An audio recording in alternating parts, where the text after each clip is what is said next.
In the universe of Warhammer 40K, everyone is sad. Everyone is having a pretty bad time of it, and I've lost track of how many times I've seen a list for the worst jobs or the worst fates in Warhammer 40K. It's up to at least 3. But that's defeatist talk. In the grim darkness of the future, there is only war, but to a Khorne devotee like me, that's a promise and an aspiration. Everything is relative, so let's flip that concept around and look at the best ways to spend your time if you were transported Last Action Hero style into the universe of Warhammer 40,000. To keep things sane and simple, we're only going to be discussing humans here.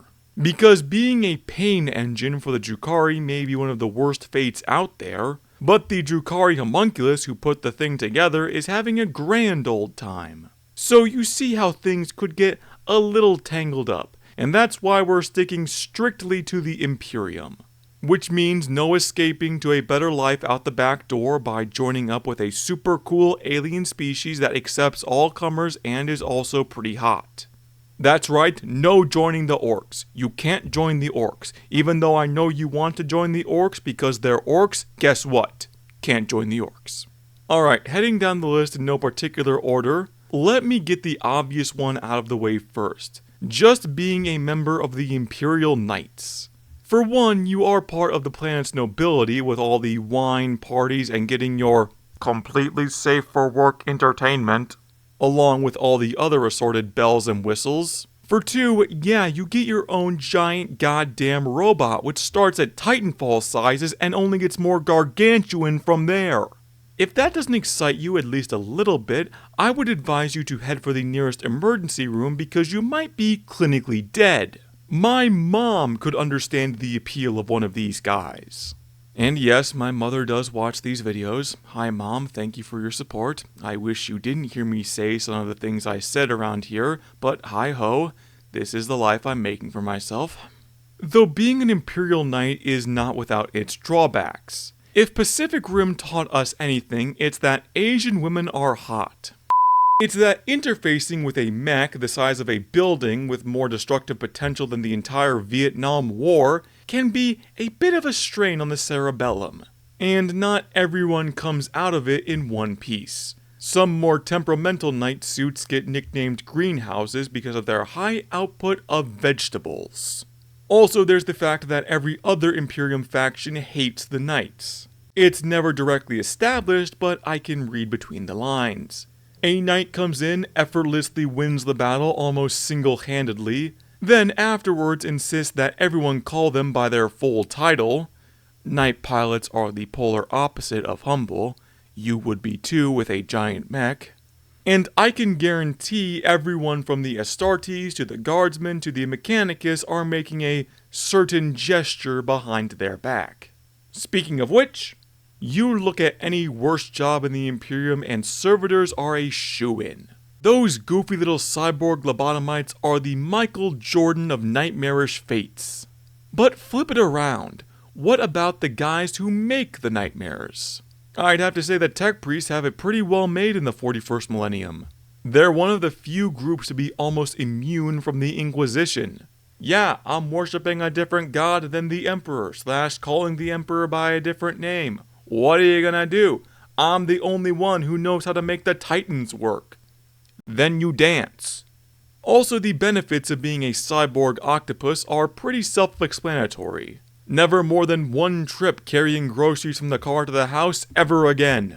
There are downsides, however, namely that you're spending your entire life trying to become half the robot man the Necrons have already become. In that sense, Orican the Diviner is a very smart Necron man who gets very whiny whenever he has to be around anyone who is dumber than himself, which he considers to be everyone. And the Mechanicus is a faction of Oricans. So you can be guaranteed that any tech priest will be the smartest person in the room, which gets very spicy when there is more than one tech priest in the room. However, the Mechanicus aren't the only ones allowed to bend the rules. If you gotta exist in a world of constant war, it's best to be too stupid and too tough to ever let it get you down, or too crafty to ever let it get you, period. With that in mind, I think being an abhuman sounds like a pretty sweet deal. True, this isn't so much of a job as it is something you're born into, but so are the Knights and the Mechanicus. And being totally honest, this is more likely than either of those. So you get to be an Ogren where you're smashing Space Marines like bugs, or a Ratling where you're 5 miles behind the battle watching it through a sniper rifle, and stealing all the best food. Or you're a Navigator and your job makes you almost untouchable. Or you're a Felinid, and, yeah. Of course, this all comes with the caveat that the Ordo Hereticus is praying every god emperor damn day that you'll slip up so they can exterminate you like the mutants you are.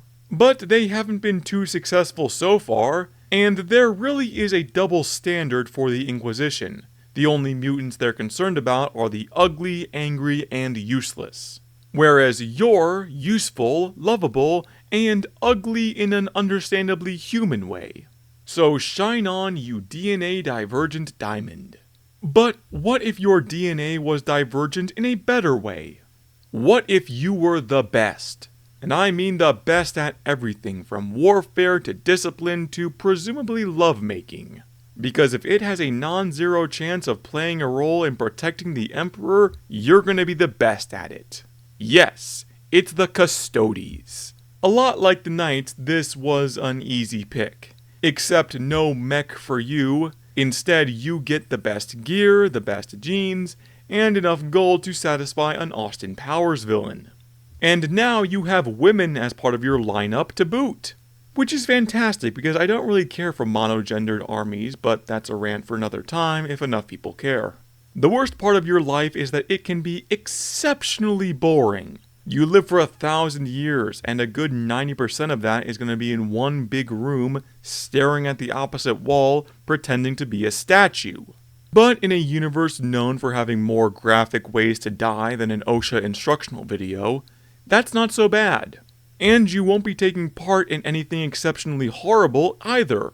Maybe a little horrible because you're still in 40K, but it's baby time evil compared to everyone else.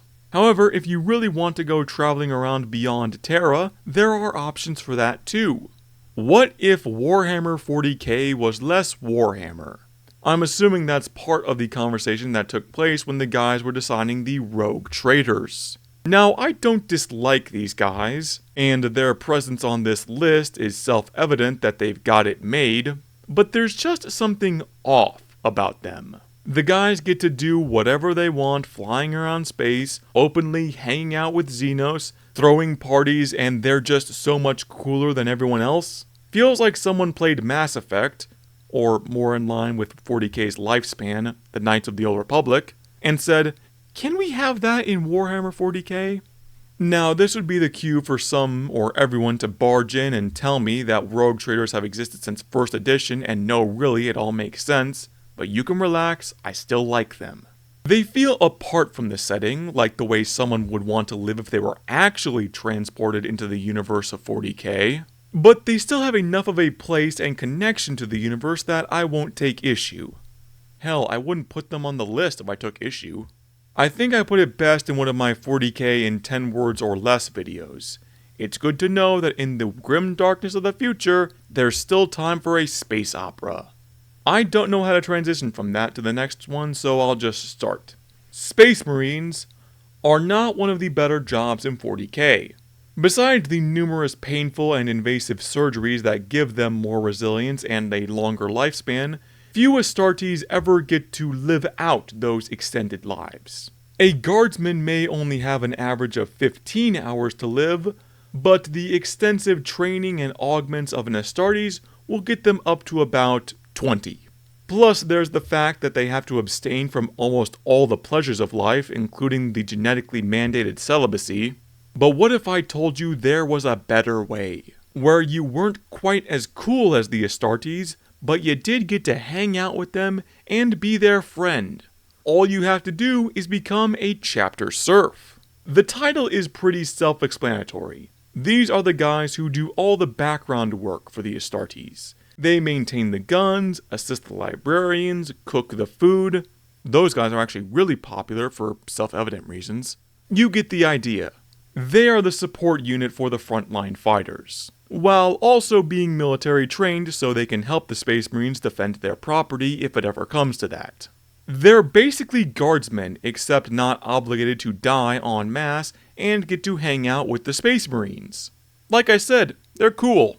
Admittedly, mileage will vary depending on what chapter you're in. If it's one like the Ultramarines, White Scars, or Salamanders, who treat their serfs as valued members of the crew, the oil that keeps the machine running, you're golden.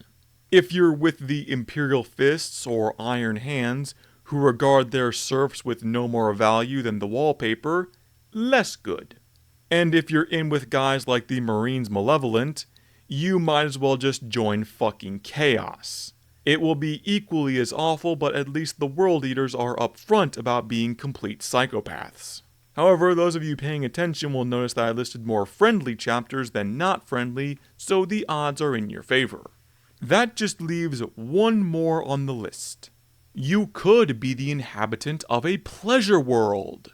These are worlds that haven't been destroyed to make more living space or mined hollow yet, but instead have been preserved for their natural beauty and wonderment, serving as retreats for the nobles and high-ranking members of the ecclesiarchy. And the inhabitants of these worlds get to live there all the time, maintaining the world's beauty, as well as entertain those select members of the 1% with completely safe for work pastimes that are in no way lewd or erotic. It is completely safe for work, just take my word for it. Sex does not exist in the universe of Warhammer 40K. But best of all, as a native of one of these pleasure worlds, you're sort of playing both sides of the battle. Because if the Imperium ever fails to protect you and chaos comes strolling in, well, with all this excessive beauty and safe for work entertainment, you've basically got an in with Slaanesh. Which might not sound like the best deal, but take my word for it. Once you've made the switch, you'll be glad you did. And I have consumer reports to back that up. Meet Philip Charndenard. Now, Dr. Charndenard had the misfortune to be born in a universe without Slaanesh, though it did have a Slaanesh surrogate. So tell the folks at home, Dr. Charndenard, how do you feel after making the change? And to think, I hesitated. Thank you, Doctor. Couldn't have put it better myself. Now, at the end of this list, it begs the question, which one would I choose? Honestly, I'd go for Chapter Serf in my beloved Raven Guard.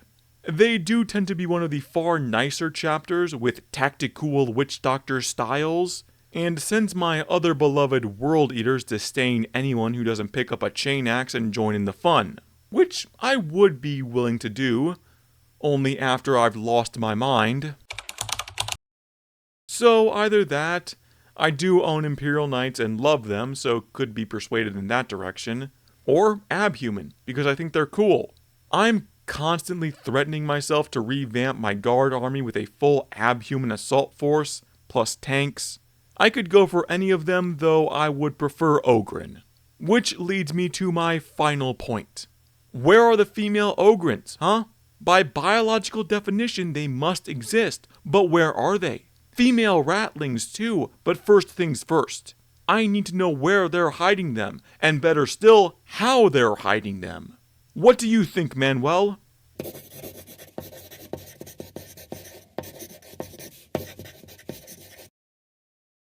I don't know what he said, but don't listen to him. I'm asking the real questions the rest of you are afraid to have answered.